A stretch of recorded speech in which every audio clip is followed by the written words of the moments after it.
یہ بات ہمیشہ ملحوظ رکھیں، جب آپ کسی کی مدد کرنے جا رہے ہوں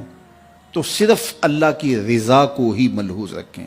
جب آپ کسی سے صلے کی توقع رکھیں کہ کل یہ میرے کام آئے گا، تو آج آپ کو اس کی مدد کرتے ہوئے راحت اور قلبی مسرت اور حقیقی خوشی نصیب نہیں ہوگی۔ اور دوسرا، جب کل آپ کی توقع کے مطابق وہ پورا نہیں اترے گا تو پھر آپ کو اس سے تلخی بھی ہوگی، یعنی آپ کو کسی کی مدد کرتے ہوئے اس کی حقیقی مسرت سے محرومی، دوسرا اس کے توقع پر نہ اترنے سے آپ کو اس کی تلخی بھی سہنا پڑے گی۔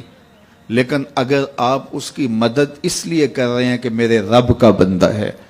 الخلق عیال اللہ، تو میں اللہ کے بندہ ہونے کے ناطے سے اس کی مدد کر رہا ہوں، اور پھر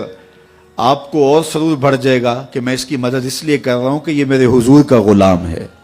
بس یہی آپ کی ترجیح ہوگی، تو پھر آپ اس کی مدد کریں گے تو کوئی اس سے آپ کی مستقبل کے اندر توقع وابستہ نہیں ہوگی، تو آپ کو پھر اس کی مدد کرتے ہوئے اللہ تعالیٰ جل شانہ تسکین عطا کر دے گا۔ اچھا، نفس بڑا ظالم ہے، یہ شامل ہوتا ہے کہ آپ یہ کام کرنے جا رہے ہیں تو چلو تھوڑی سی تشہیر بھی ہو جائے۔ حضور علیہ السلام نے فرمایا، جس شخص نے کوئی کام دکھلاوے کے لیے کیا، اللہ اکبر، اللہ تعالیٰ جل شانہ اس کے معاملے لوگوں کو دکھا دیتا ہے۔ جو دکھلاوے کے لیے، ظاہریت کے لیے کام کرتا ہے، پھر اس کے عیوب ظاہر ہوتے ہیں اور لوگوں کے سامنے آتے ہیں۔ ہم کتنے لوگوں کو ایسا دیکھا ہے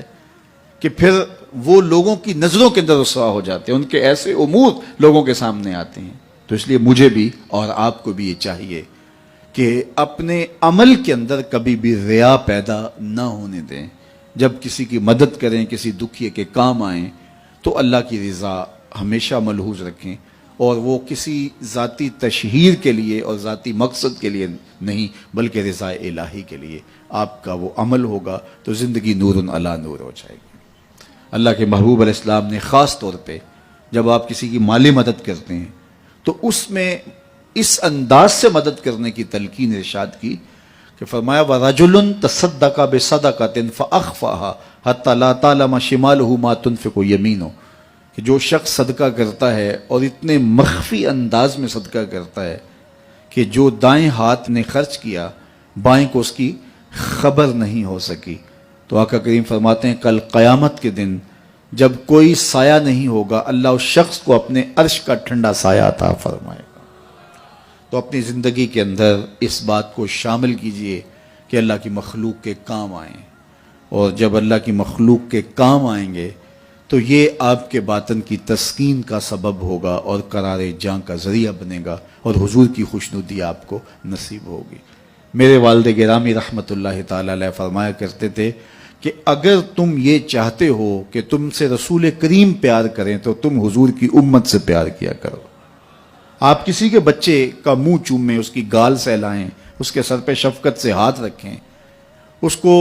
50 روپے 100 روپے خوشی سے دیں،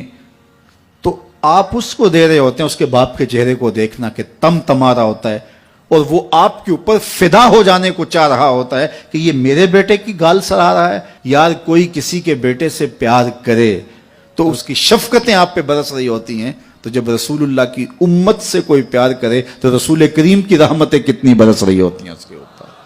اس لیے حضور کی امت سے پیار کرو۔ اللہ کے محبوب علیہ الصلوۃ والسلام کو اپنی امت سے اتنا شدید پیار تھا، اتنا شدید پیار تھا کہ فرمایا کہ اگر تمہارے پاؤں میں کانٹا بھی چبھ جائے تو اس کی تکلیف بھی مجھے ہوتی ہے۔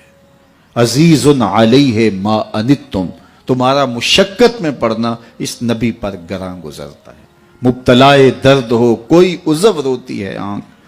کس قدر ہم درد سارے جسم کی ہوتی ہے آنکھ۔ تو آئیے میں اور آپ اس بات کو اپنے اندر اتار لیں کہ ہم